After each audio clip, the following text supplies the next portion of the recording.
सारी खान में जो जलसो आ कुर्बान जो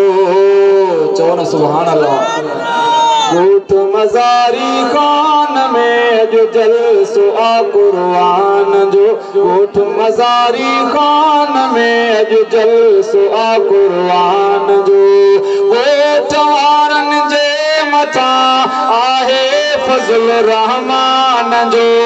गोठ वारन जे मथा आहे फज़ल रहमान जो गोठ मज़ारी खान में अॼु जलसो आ कुर्बान जो गोठ मज़ारी खान में अॼु जलसो आ कुर्बान जो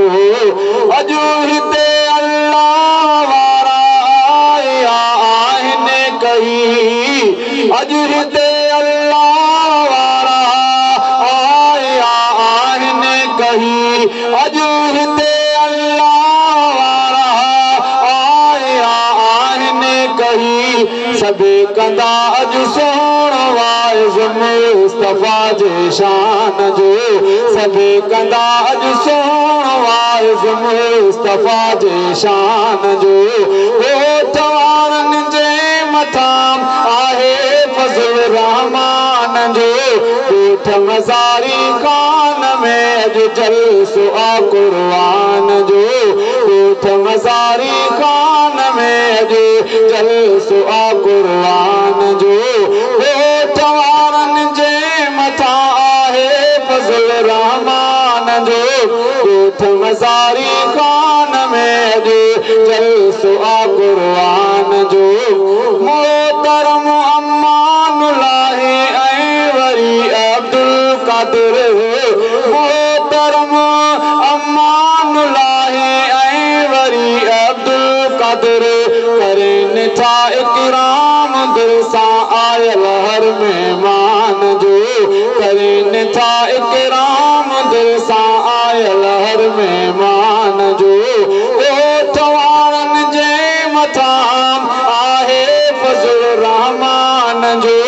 गोठ वारनि जे मथां आहे फज़ल रहमान जो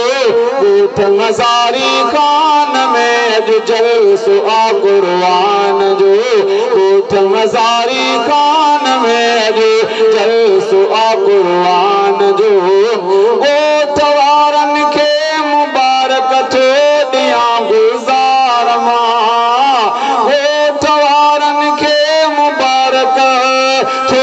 ॾियां गुज़ार मां जने रखायो जलसो आहे दीन ऐं ईमान जो